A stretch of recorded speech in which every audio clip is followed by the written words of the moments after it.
أعوذ بالله السميع العليم من الشيطان الرجيم بسم الله الرحمن الرحيم الحمد لله رب العالمين وبه نستعين وصلى الله على محمد وعلى الطاهرين وعلى الله عليهم أجمعين من الآن إلى قيام يوم الدين آمين رب العالمين. Une série rentrant dans la catégorie de croyances de la secte Bakri, ou bien on pourrait dire jurisprudence de la secte Bakri, puisque les deux sujets sont mélangés. Mais Inch'Allah, je la mettrai dans la playlist croyances de la secte Bakri.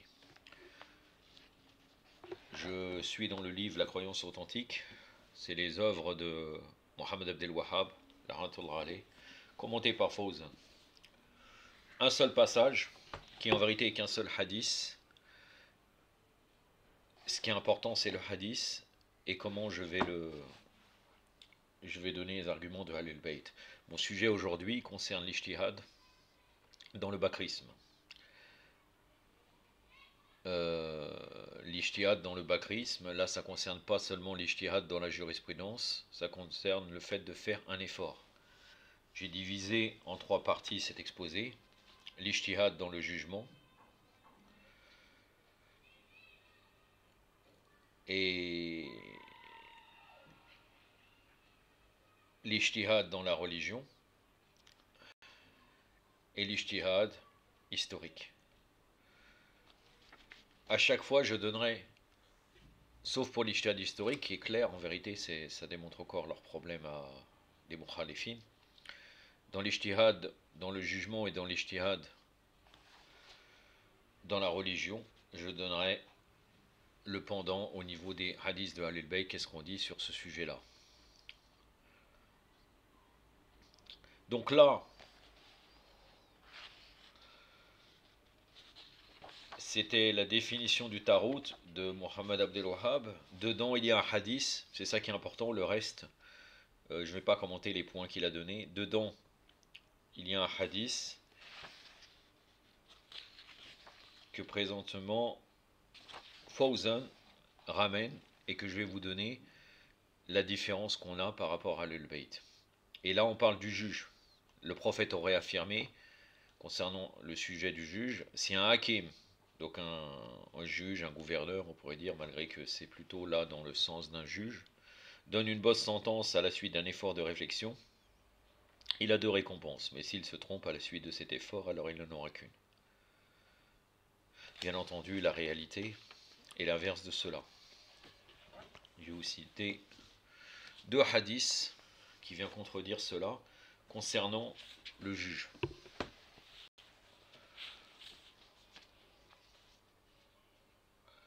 Par exemple, l'imam Sa'd il dit, il y a 4 types de juges. 3 iront en enfer et 1 ira au paradis. L'homme qui a jugé injustement et le sachant ira en enfer. L'homme qui a jugé injustement sans le savoir ira en enfer. L'homme qui a jugé justement sans le savoir ira aussi en enfer. Donc on peut pas revenir au fait de se tromper et d'être récompensé quand même. Et l'homme qui a jugé justement en le sachant, c'est-à-dire avec connaissance, ira au paradis. C'est un hadith nous venant d'Al-Kafi, volume 7, page 407, le hadith numéro 1. Un autre hadith, lorsque deux hommes vinrent à lui avec un litige concernant un héritage et quelques objets anciens, le messager d'Allah sallallahu alayhi wa alayhi a dit, il se peut que l'un d'entre vous soit plus adroit à présenter ses preuves que l'autre. Or si je jugeais au sujet de quelque chose en sa faveur, qui était en réalité un droit appartenant à son frère, je lui aurais en réalité donné une parcelle de feu. Chacun des hommes lui dit alors, ô messager d'Allah, est-ce que mon droit appartient à mon compagnon? Il répondit non, mais partez, fraternisez, puis prenez chacun votre part et déclarez licite ce que vous avez donné à l'autre. Donc là, on comprend bien que le juge se doit de juger avec des arguments, et non pas par ignorance. Et au cas où il jugerait par ignorance, et qu'il juge en faveur d'une personne alors que ce n'est pas cette personne qui a ce droit-là, cette personne-là partagera, en vérité déjà le juge ira en enfer, comme présentement, comme je vous ai cité dans le hadith précédent, et même celui qui aurait gagné à travers ce juge aura pris une part de l'enfer. Ça c'est dans Manil Arbar, page 279.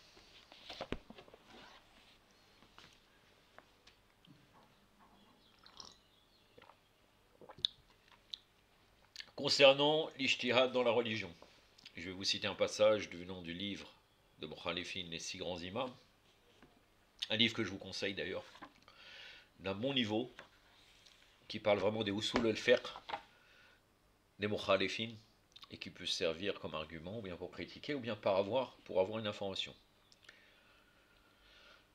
Là, je vais vous parler d'un récit très très connu, qui en vérité est à réfuter totalement, pour plusieurs raisons, qu'on va vous donner les hadiths, qui prouvent l'inverse de ce qu'ils disent.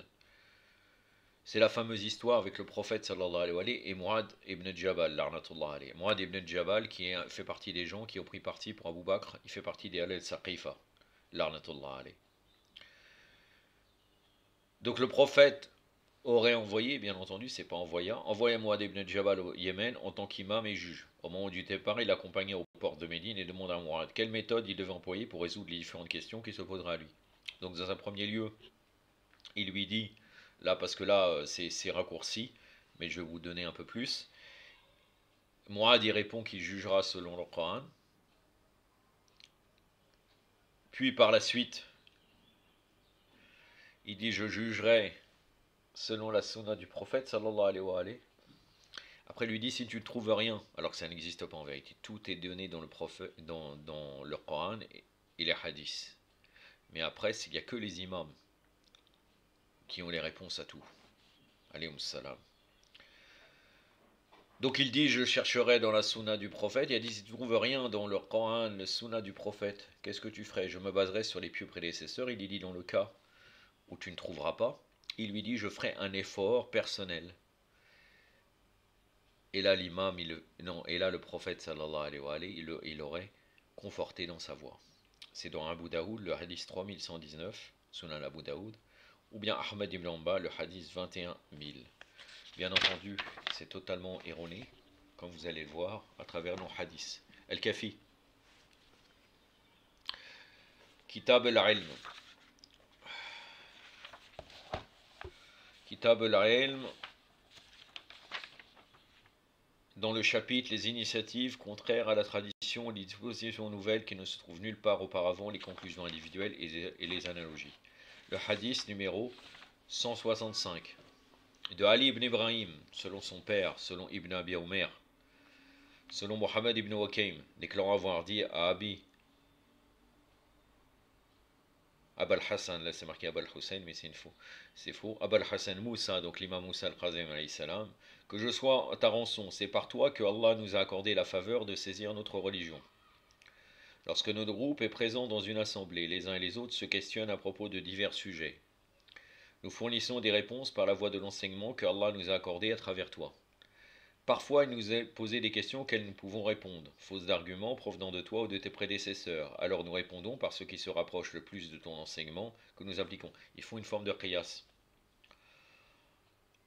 Ici l'imam répondit, bon, cette pratique est hors de question. Par Allah, que périsse celui qui s'y applique, ô Ibn Waqaym. Puis en chérissant, l'imam dit que Allah maudisse Abu Hanifa car il débutait en disant Ali a dit et moi aussi. Subhanallah. Puis Mohammed ibn Waqaym dit à Hisham al-Hakim, par Allah, je n'ai jamais accepté d'adhérer à la pratique du qiyas, consistant à rapporter une chose ou une autre, semblable par le raisonnement logique. Là, au moins, là, il y a une méthodologie, même si elle est complètement fausse, il y a qiyas, ça veut dire qu'il y a quelques arguments. Mais là, dans le hadith de Mu'ad ibn Jabal, il n'y a rien. C'est-à-dire qu'on ne trouve rien ni dans le Coran, soi-disant, ni dans la sunna, ni les prédécesseurs, puisque pour eux, il y a la sunna des pieux prédécesseurs, ou bien les pratiques des pieux prédécesseurs, et on fait effort d'ijtihad. Donc là, rien qu'avec le qiyas, c'est condamnable. Vous allez voir d'autres hadiths. Mohammed ibn, de la hadith 166, Mohammed ibn Abi Abdullah, son Yunus ibn Abdurrahman a demandé à Abul Hassan et al-Awwal, donc l'imam Moussa al-Khazim alayhi salam, comment demeurer dans la voie de la reconnaissance de l'unicité d'Allah. L'imam lui répondit, ô Yunus, la takunana mubtadi'an, ne sois pas l'un de ceux qui prennent des initiatives contraires à la tradition, ni de ceux qui émettent des dispositions nouvelles qui ne se trouvent nulle part auparavant. Donc encore une fois, là ça répond tout à fait à la prétention des mukhalifin, comme quoi on peut faire un ijtihad en dehors des textes. Sache que celui qui juge selon l'opinion personnelle est voué à l'anéantissement, que celui qui s'écarte des gens de la demeure de son prophète, sallallahu alayhi wa alayhi wa salam ajma'in, se perd. Quand celui qui s'écarte du livre d'Allah et de la parole du prophète, il s'exclut de la religion. Le hadith 167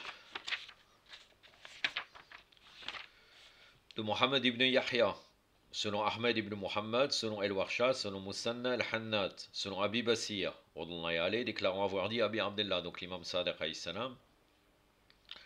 Parfois, nous devons faire face à des événements nouveaux auxquels nous sommes incapables d'y apporter une réponse fondée, soit sur ce livre d'Allah, soit sur le livre d'Allah, soit sur la Sunna, mais malgré tout, nous en débattons. Et là, l'imam lui répondit non, car au cas où tu donnerais la réponse juste, cela ne te serait pas compté, et au cas où la réponse serait fausse, tu aurais faussé la vérité d'Allah Azzawajal, glorieux et majestueux. Là, on pourrait le rejoindre avec la première partie de mon exposé sur l'ijtihad dans le jugement.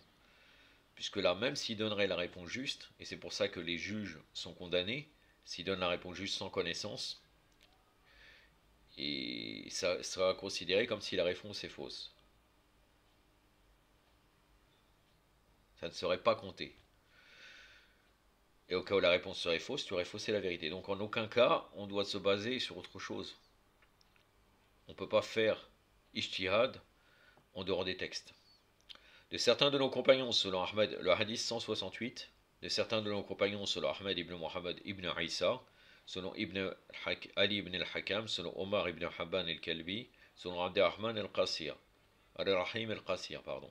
D'après Abu Abdullah, l'imam Sadiq alayhi salam, déclarant au nom du messager d'Allah, sallallahu alayhi wa alayhi, toute initiative contre la tradition, ou toute disposition nouvelle qui ne se trouve nulle part auparavant, sont des aberrations, et toute aberration mène en enfer. Maintenant, nous arrivons au sujet de ce que j'ai intitulé l'ijtihad historique. Bien entendu, c'est pas tout à fait ça.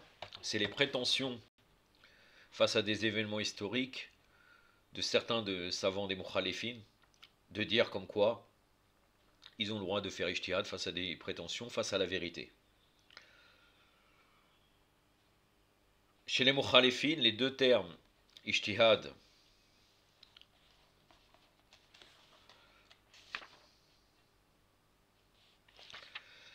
et mujtahid sont apparus dans l'époque des compagnons et des tabi'in. Sont parus après, pardon. Après, à l'époque de compagnons et des tabi'in, selon leur nomination, selon les mukhalifin, on parlait plutôt d'interprétation quand ça voulait dire une violation de leur part de la loi religieuse en vigueur. Ainsi, par exemple, lorsque Khalid ibn Walid a tué Malik ibn Huwaira, le gouverneur du prophète, sallallahu alayhi wa alayhi, il se présenta devant le calife Abu Bakr, le calife usurpateur, et dit en guise d'excuse au successeur du messager d'Allah: j'ai interprété, j'ai eu un peu raison, un peu tort. De même, quand Omar eut dit à Abu Bakr: Khalid, tu as commis le zina, lapide-le, le calife lui dit: je ne peux le lapider, car comme il a interprété, il s'est trompé. Donc c'était pas encore le terme ijtihad. Aussi le récit de Zuhri, à partir de Roi, citant Aïcha, elle dit: la prière fut décrétée d'abord de 2 rakas, celle du voyageur, et restait ainsi, tandis que celle du résident fut complétée par 2 autres rakas. Az-Zuhri demanda au roi: mais pourquoi donc Aïcha, en état de voyage, parachève-t-elle ta prière? Parachève-t-elle la prière? Elle a interprété comme l'a fait Osman. Ça, c'est dans le Sahih Muslim, la prière des voyageurs. Et le Bukhari aussi, le Sahih, le volume 1, page 134. À son tour, Ibn Azm, dans le Fisal, dit: Ammar, fut tué par Abil Radiya. Sachant que Ammar avait prêté serment d'allégeance au prophète sallallahu alayhi wa sallam, qu'il avait donc assisté à l'allégeance de la satisfaction divine, qu'Allah connaissait le contenu de son cœur, qu'il a fait descendre sur lui la sakina, Ammar est tombé martyr, témoin d'Allah. En revanche, Abil Radiya, le compagnon qui l'a tué, a fait preuve d'interprétation. Subhanallah. Mais malgré son ijtihad, il s'est trompé, sa récompense et non châtiment est de recevoir une seule rétribution au lieu de 2 rétributions s'il ne s'était pas trompé. Mais le cas d'Abil Radiya est différent de celui des meurtriers de Osman, car il n'y avait pas lieu pour ceux-ci d'opérer de ijtihad dans ce mode. Quand ça les arrange, c'est un ijtihad. Là, quand on tue les compagnons du prophète sallallahu alayhi wa sallam véridiques ou de l'imam Ali, c'est un ijtihad. Par contre, pour les meurtriers de Osman, c'est pas un ijtihad, ils n'avaient pas le droit. En parlant du même compagnon, Abil Radiya, Ibn Hajjar dit: il convient de croire que les compagnons qui ont participé à toutes ces guerres faisaient usage d'interprétation. Or, le musulman mujtahid qui se trompe a droit à une rétribution, à plus forte raison s'il fait partie des compagnons. Subhanallah. Avant le passage de Ibn Az, c'était El Fissal, volume 4, page 161. Et là, c'est Ibn Hajar El-Isaba, volume 4, page 151. Ibn Azm, dans El-Mu'alla, et Ibn Turkmani, dans El-Jawar al-Naqi, disent ceci: nulle divergence au sein de la communauté que Abderrahman ibn Munjim n'a tué Ali qu'après avoir fait preuve d'interprétation et considère que son acte était juste.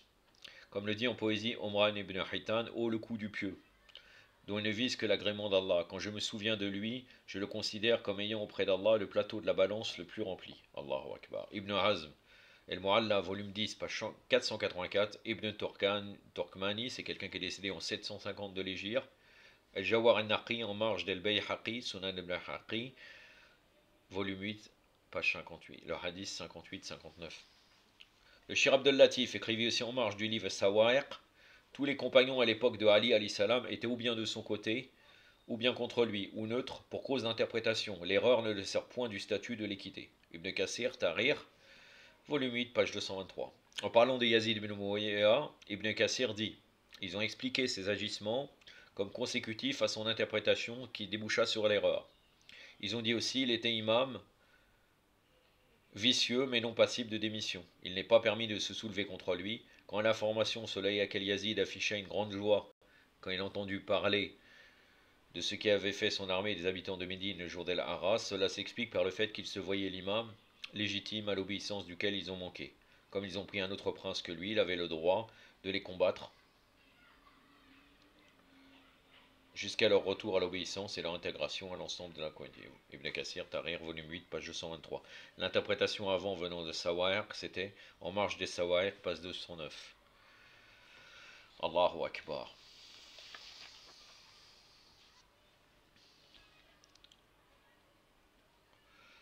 Je vais vous relater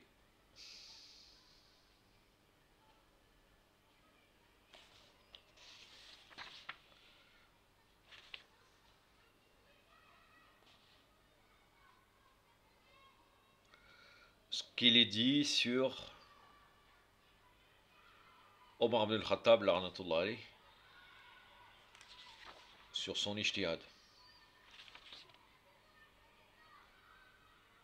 Non, pardon, ça va être sur Osman ibn Affan. On reprochait à Osman de ne pas avoir appliqué la loi du talion à Ubaydullah ibn Omar, qui avait tué un homme soupçonné d'avoir participé au meurtre de son père. El-Kawshashi y répondit ainsi: il a fait preuve d'ijtihad et crut qu'il ne devait pas le lui appliquer parce que le meurtre s'est passé avant son investiture proprement dite comme calife. Subhanallah. El-Kawashi, c'est dans Shar el-Tajrid, page 409. Ibn Abil Adid, le commentaire de Najal Balara, volume 1, page 243. De la même question, Ibn Taymiyyah a dit: c'est une affaire sujette à l'ijtihad. Minaj al-Sunna, volume 3, page 203. On reprochait aussi à Osman d'avoir emmené Al-Hakam, un Omeyyade, de son exil auquel il fut condamné par le messager sallallahu alayhi wa alayhi, le messager d'Allah sallallahu alayhi wa alayhi.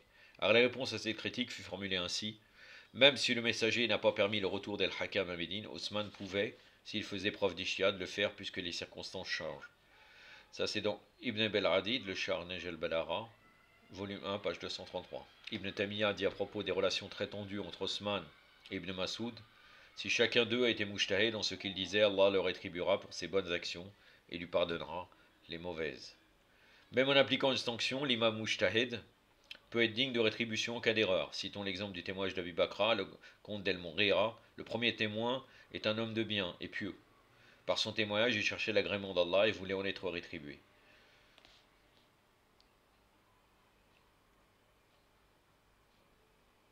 Et Monghira était un témoin.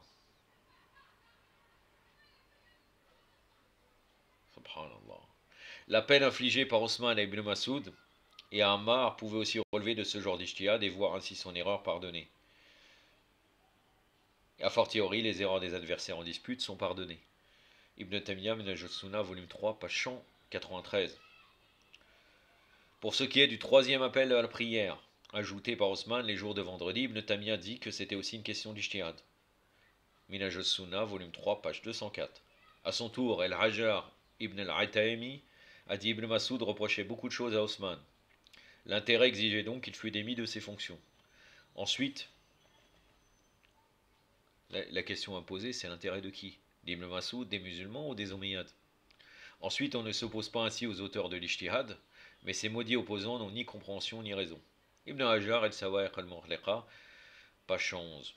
L'Ijtihad d'Osman, ajoute Ibn Hajar, impliquait qu'il arrêta le versement des allocations annuelles d'Ibn Mas'ud. Chacun d'eux était mujtahid, donc on ne peut pas arguer les actes de l'un pour s'opposer à l'autre. Toujours Ibn Hajar, page 112. Ibn Hajar dit du même sujet à la prière de voyageurs de Osman, l'ayant effectué à Minan comme s'il était résident. Page 113. Maintenant, Allahu Akbar. Allahu Akbar. Maintenant, soi-disant, la mujtahida, la mère des pervers, Aïcha, l'arnatullah alayha.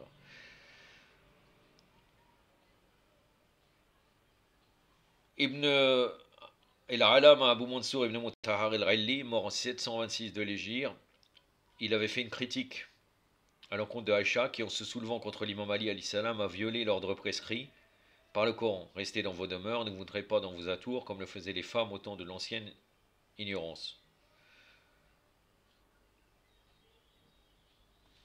Sourate 33, Sourate al-Ahzab, verset 33. Ibn Tamiya, l'arnatullah alayhi, répond. Et d'ailleurs, Ibn Tamiya, il a composé son livre Minhaj al-Sunnah pour répondre à Al-Alama al-Ali qui avait écrit son livre Minhaj al-Karama. Ibn Tamiya répond, elle ne s'est pas montrée dans ses atours comme le faisaient les femmes de la première Jahiliya. Quand à l'ordre, quelle est la preuve de ça, on ne sait pas. Pourtant, il y a des preuves qu'elle sortait même pour faire le hajj dans des tenues non correctes, avec des couleurs voyantes, etc. Quand à l'ordre de garder la demeure, cela n'est pas contredit par une sortie motivée par la sauvegarde d'un intérêt. Aïcha, dont le voyage était dans l'intérêt général, a fait preuve d'interprétation, dans l'intérêt général de créer une fitna entre les musulmans. Subhanallah. Or, tout mujtahid faisant une erreur dans son ijtihad est pardonné, l'erreur d'Aïcha est donc a fortiori pardonnée, et ce de par le livre et la sunna. La'anallah al-kadébin, qu'Allah maudisse les menteurs. Ibn Tamiya Minhaj al-Sunnah, volume 14, page 190. À son tour, Al-Qurtubi a dit à propos de Aïcha, mujtahida, droite, rétribuée pour avoir fait de l'interprétation, et pour agir, car tout mujtahid, et pour avoir agir, car tout mujtahid dans la déduction des lois est dans son droit. Al-Qurtubi, Tafsir, le volume 14, page 190. Pour terminer, quelle est leur vision d'une manière globale sur tout le monde? Ils disent qu'ils sont des mujtahidines dans l'ensemble. Al-Alam al-Ali dit les reproches adressés à la communauté des compagnons sont si nombreux qu'Ibn al-Kalbi peut composer tout un livre en se rapportant aux défauts et à des fois mauvais agissements des compagnons sans citer un seul défaut sur le compte d'Al Bayt. Ibn Tamiya dit en guise de réplique, dans la plupart de ces questions, les compagnons sont excusés parce que leurs actes n'étaient pas des péchés, mais des occasions d'ijtihad dans lesquelles celui qui vit juste aura la rétribution double et celui qui se trompe n'aura qu'une seule récompense. L'ensemble des actes des califes pieux, des califes usurpateurs, étaient de cette sorte. Le volume 3, page 19 à 30 de Minhaj as-Sunnah. J'en ai terminé avec ce sujet. Je pense que c'est suffisamment clair pour voir que leur prétention à l'ijtihad des mukhalifin est totalement erronée. Alhamdulillah qui nous a fait sortir, pour ceux qui sont sortis et pour ceux qui n'ont jamais connu, qui nous a fait aller vers Ahlul-Bayt alayhim salam. بعق محمد وآل محمد أكتفي بهذا القدر وصلى الله على سيدنا محمد وأطهاره الطاهرين والسلام عليكم ورحمة الله.